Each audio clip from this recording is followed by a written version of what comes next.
Hello friends, मैं नीरज एक बार फिर आप सभी का स्वागत करता हूं अपने यूट्यूब चैनल। आई होप आप सभी ठीक होंगे और अपनी तैयारी में लगे होंगे। तो आज हम पढ़ रहे हैं संख्या पद्धति।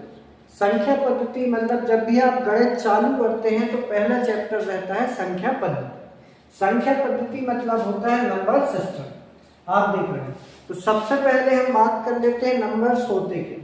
संख्याओं को लिखने एवं उनके नामकरण के व्यवस्थित नियमों को संख्या पद्धति कहते हैं। आप कोई भी काम करते हैं तो एक रूपरेखा बनाते हैं, ऐसे ही नंबर सिस्टम है। आप नंबर्स पढ़ेंगे तो आपको संख्या पद्धति पढ़ना जरूरी है। तो सबसे पहले हम देख लेते हैं संख्या पद्धति में संख्या कितनी प्रकार की होती है। तो सबसे पहले नंबर का है प्राकृतिक संख्या। प्राकृतिक संख्याओं को कहा जाता है नेचुरल नंबर्स। नेचुरल नंबर्स क्या होते हैं? वे नंबर जो एक से चालू होते हैं वो नेचुरल नंबर्स कहलाते हैं।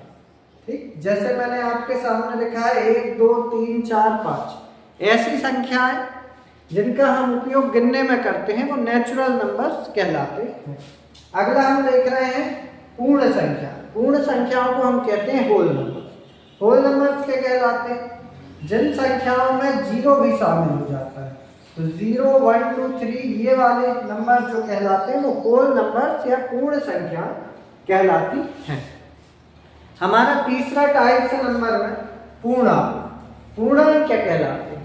पूर्णांक कहलाते हैं जिनमें जीरो भी शामिल होता है, माइनस वाले भी शामिल होते हैं और प्लस वाले भी शामिल होते हैं। इसका मतलब है आपने नंबर 9 पढ़ी होगी। नंबर 9 में बीच में रहता है 0, ठीक है, और इसके बाद 1 2 3 आपके दाएं साइड होते हैं धनात्मक संख्याएं और आपके बाएं साइड होती है ऋणात्मक संख्या।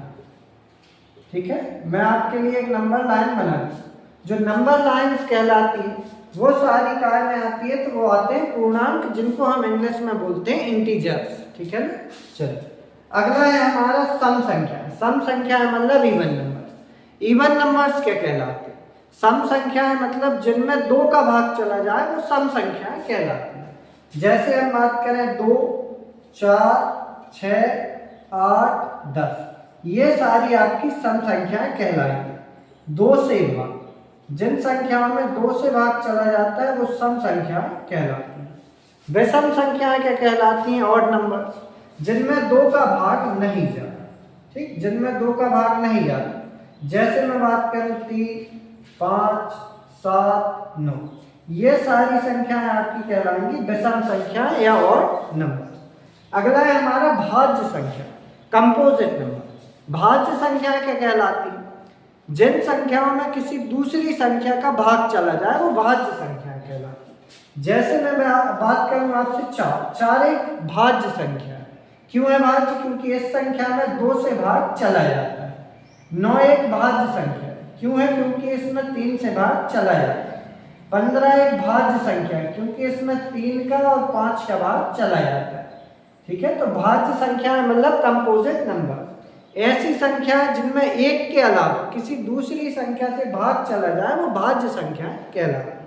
हमारा अगला है अभाज्य संख्या, प्राइम नंबर। ये क्या कहलाता है? ऐसी संख्या जिनमें किसी दूसरी संख्या का भाग ना जाए, केवल और केवल स्वयं का और एक का भाग जाए, वो अभाज्य संख्या कहलाती है। जैसे मैं बात करूं 2, अच्छा 2 है तो अभाज्य, लेकिन कैसी अभाज्य? सबसे छोटी सम अभाज्य संख्या। ठीक, सम अभाज्य। आपके पेपर में यदि आता है कि सम अभाज्य सबसे छोटी तो 2, इसके बाद अभाज्य संख्या कौन सी होगी? 3 होगी, क्योंकि इसमें भी नहीं जाता। 5 होगी, 7 होगी। ठीक, अच्छा 9 भाज्य संख्या है ना, अभाज्य संख्या नहीं, क्योंकि 9 में 3 का भाग चला जाता है। अगला है हमारा परिमेय संख्या और अपरिमेय संख्या। ठीक, इससे पहले मैं आपको बता देता हूं भिन्न। भिन्न क्या कहलाती है? तो भिन्न को हम कहते हैं फ्रैक्शन। क्या कहते हैं? फ्रैक्शन। भिन्न ऐसी संख्या कहलाती है जो हमेशा और हमेशा P और Q के फॉर्म में होती है, P/Q के फॉर्म में होती है। अच्छा, P/Q से मतलब है एक दूसरे के बटे में। जैसे मैं बात करूं 2/3 5/7, इस प्रकार की संख्याओं को हम भिन्न संख्या कहते हैं। अब भिन्न संख्याएं भी 2 प्रकार की होती है, एक समभिन्न और एक विषम। समभिन्न क्या कहलाती है? जिसमें ऊपर छोटा होता है और नीचे बड़ा होता है, वो समभिन्न कहलाती है।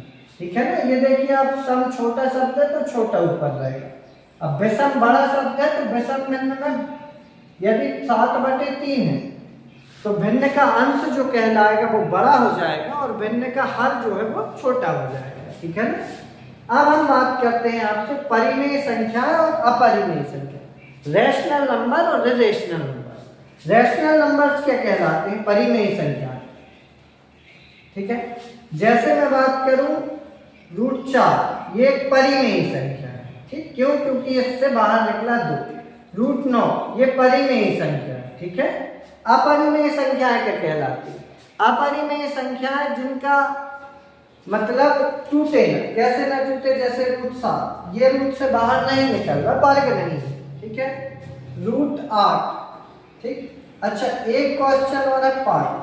पाई आप याद रखें, पाई कैसी संख्या है? तो पाई एक अपरिमेय संख्या है। ठीक है, तो परिमेय संख्या मतलब √4 हो गए, √9 हो गए। ठीक, इस टाइप की संख्या आपकी परिमेय संख्या कहलाती है। ठीक है, तो थैंक्स फॉर वॉचिंग। यदि आपको मेरी वीडियोस पसंद आ रही हैं तो वीडियो को लाइक करें, शेयर करें और चैनल को सब्सक्राइब करना ना भूलें। Thank you very much.